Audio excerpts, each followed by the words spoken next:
Hi guys, welcome to my first ever YouTube video.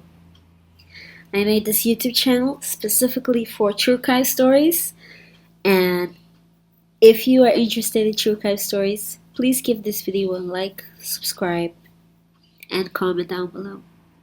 This video is going to be about Issei Sagawa. Issei Sagawa was born on June 11, 1981. June 11, which makes him actually a Gemini. So every Gemini out there, this is one of your one of your people. So let's start with Issei Sagawa, or known as the famous cannibal. Quite frankly, he was a cannibal. So who is he actually? Let's start in his early life. Early life of Issei Sagawa was as such. He was born in Japan to two very, very wealthy parents. Like they were rich, rich. He also had a brother, and he had literally no complaint during his childhood. The only thing that was actually a problem was that he was born prematurely, which made him to always be so small. Like when he was born, he was so small that he could fit in the palm of his father's hands. That's how small he is. So you could imagine, he had a disadvantage to everyone else who wasn't born prematurely. And with medication it helped, but eventually he just didn't grow much. But that's the least of his problems. He was quite a smart man. He attended the college at the University of Paris when he was about in his early 30s. And when he went to Paris, that's where he became the infamous Issei Sagawa. Why, you ask? Well, he did some messed up things in Paris. Paris was supposed to be the country of love, the country of bread. Well, he decided to make it the country of cannibalism. Sagawa went to Paris for education. He went to study, and I'm afraid he did psychology or something. Now, at his university, he befriended this Dutch woman named Renee Harteveld. Beautiful woman, as you can see on the video. This woman unfortunately met Issei Sagawa. I say unfortunately because she was so kind to him. She literally befriended him and thought that this guy was, he was odd looking, he was short. Because keep in mind, this guy was like 5 foot, like 5 foot, that's it. He was like literally under 5 foot. I almost said 5'4", but he was literally 5 foot, under 5 foot. He was like 1 meter 52. That's it. So Renee was a tall woman. She was a tall, beautiful, blonde Dutch woman. Remember, blonde, because I will come back to that. She befriended him. They went out. They started a friendship. They would go out to the movies, they would eat dinner together, and they would just, behave friendly. Well, little did Renee know that Mr. Sagawa, he doesn't even deserve the title of Mr. I'm just gonna say Sagawa. She didn't know that Sagawa had evil, evil intentions from the first day he saw her. This man had ill intentions when he's seen this beautiful woman. But on the other side, Renee just saw him as a friend. But he wanted more. And that's where the issue actually began. So remember when I said a few minutes ago to keep in mind that Renee was blonde? Well, Mr. Sagawa has a thing for blonde girls. He said, and this was his own words, he basically said in an interview that he is not so attracted back then. He was not so attracted to Japanese women. No, no, no. He was attracted to European women, specifically blonde, tall, pale skinned European women. He wanted to eat one, he wanted to drink one's urine, and practically date one while they're dead because he ate them. That's not funny, but it's just literally ridiculous. Like, who does this? Anyways, moving forward, they created this friendship, right? So Issei Sagawa created this evil master plan that he had. This man said, "Hello, Renee, can you help me? I wanna." He lied, by the way. He said that he wants to have Renee record a German poem for. Why did they say like a German? It's German. It's he wanted Renee to record a German poem for him because he said that this was a class activity, a class assignment that he had to do. Renee, being kind, like I said, she opted to do so. So she went to his place, which was a usual thing. She went to his place and he took the opportunity to confess his love for him. He looked Renee in her eyes and said, basically along the lines of, "I want you sexually, I want you."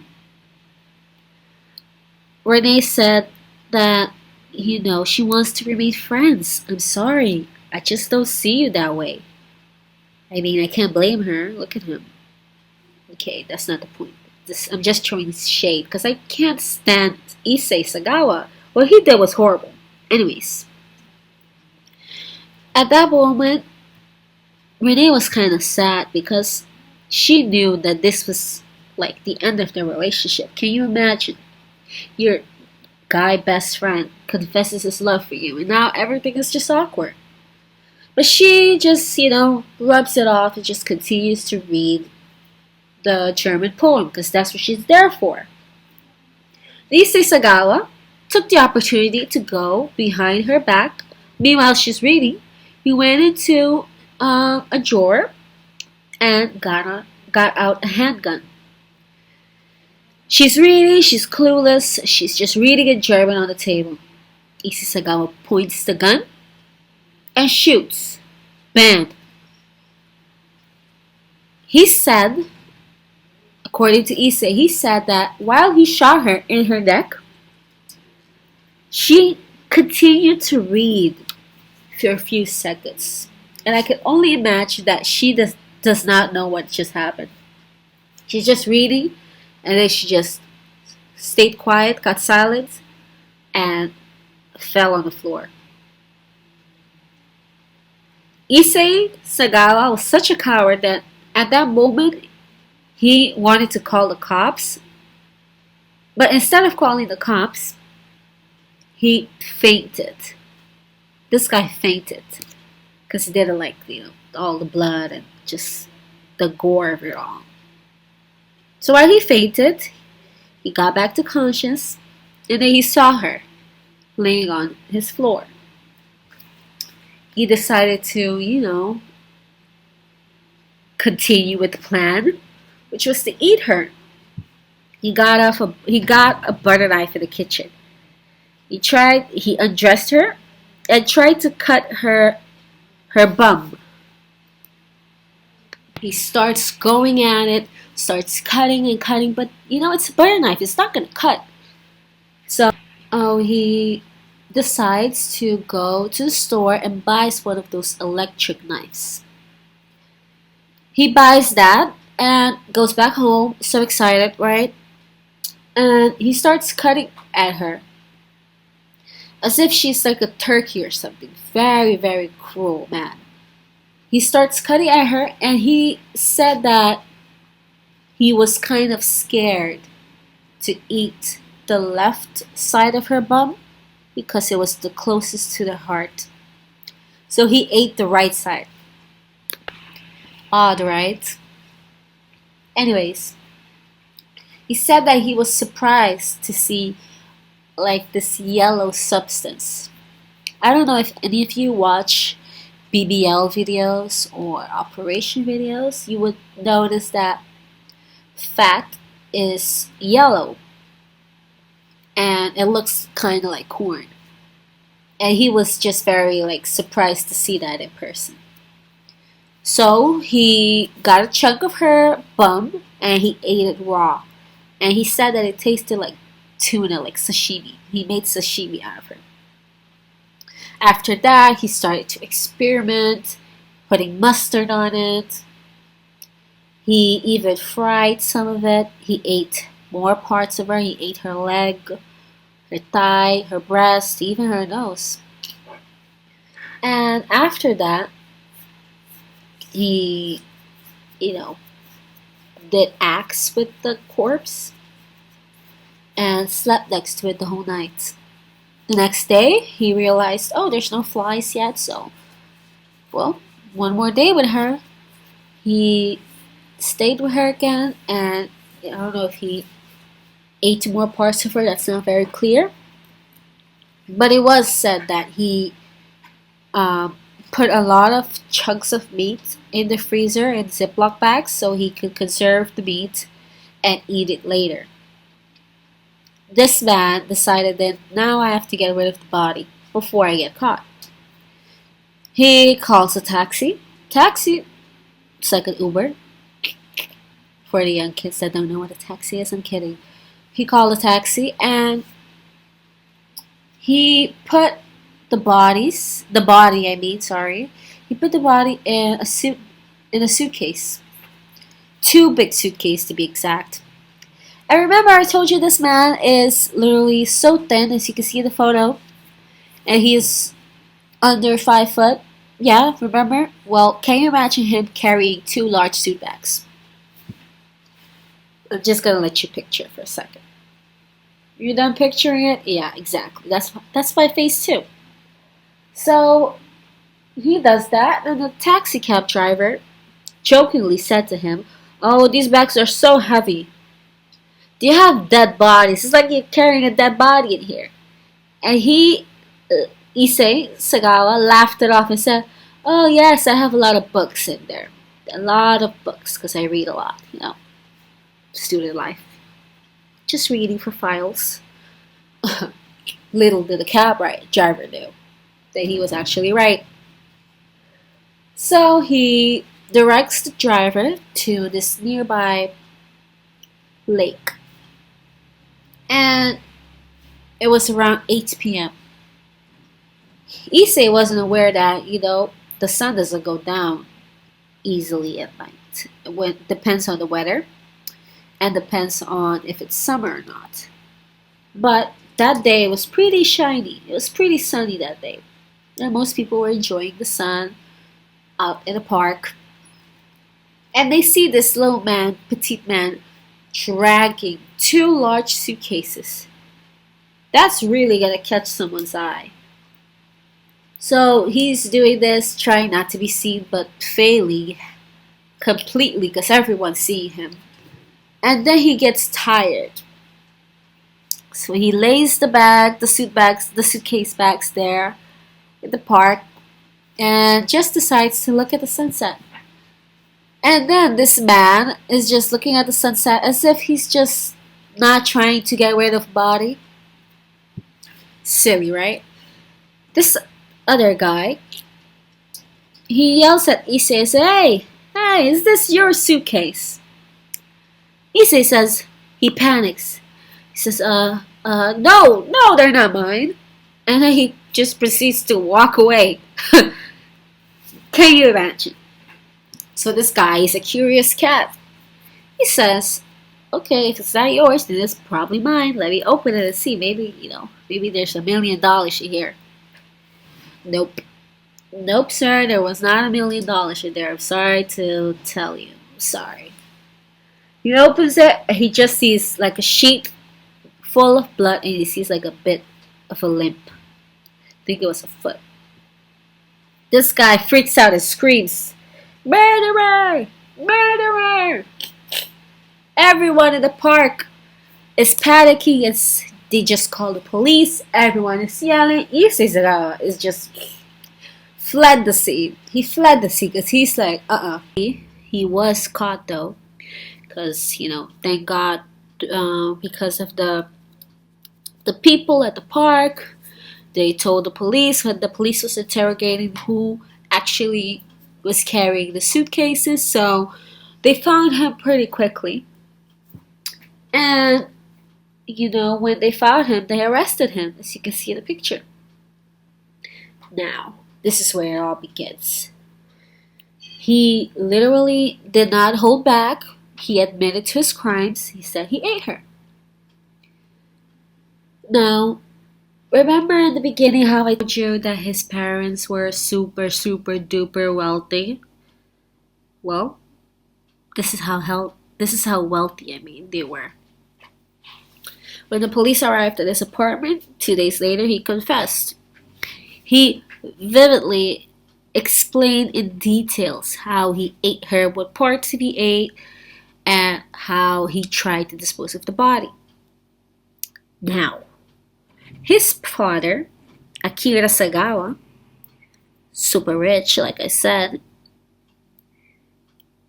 he made sure that Sagawa would not stay long in prison because Mr. Sagawa in France, he received an indefinite period to be sitting in the Paul Guarniat Asylum because he was deemed mentally insane to stand the trial. Now, his father made sure that he remained only 15 months in that asylum before he was granted freedom in the August of 1985. After killing a woman, eating her, Sagawa just roams free, as if he just didn't do much, as if he just stole candy from a park. He was even granted a passport to fly to Germany. What makes this a crazy story is that he never showed remorse for his actions. When he moved back to Japan, he became literally the top image of the tabloids. The media ate the story up. He had a fan base. He was literally famous. Issei Sagawa took advantage of this and started to write books. He wrote 4 novels. He appeared in some adult movies, in Japanese adult movies. He told a bunch of interviewers how he ate Renee Roosevelt and how he went about it. Thanks to his dad, he got away with this. And he sold over 200,000 copies. So he was making bank out of the murder of Renee. Even today, you can find Issei Sagawa on YouTube, where he discusses how, curious he was to eating human flesh, how he started to get these feelings of becoming a cannibal ever since he was a teenager, and he till this day he said that he will not die without eating human meat again. And he's in his 70s, in his late 70s. And he's still talking about this. He does not show any remorse. He does not care. And he literally is getting praised in Japan for his actions. He's like the crazy cannibal man. He stated that he is feeling lonely because most people are afraid of him. Gee, I wonder why. And that makes him feel lonely. Boo-hoo, poor Issei Sagawa. The person I feel the most I feel very sorry for is Renee. She literally innocently helped this sick man, tried to help him with a poem, and this is what he does to her. And she does not get any respect after her murder. He gets praised. He doesn't deal with any consequence. And that's what makes this story absolutely crazy. Because usually you would hear that the perpetrator or the murderer, he gets life in jail or he gets a death sentence. But not he walks away because his dad is rich. It's just bizarre. Very bizarre. But yeah, that's the story of Issei Sagawa. Please let me know below what you think. Let me know what video I should do next. Who do you want me to discuss about? And I will do so. Stay tuned. I'll be posting very, very shortly. Bye bye.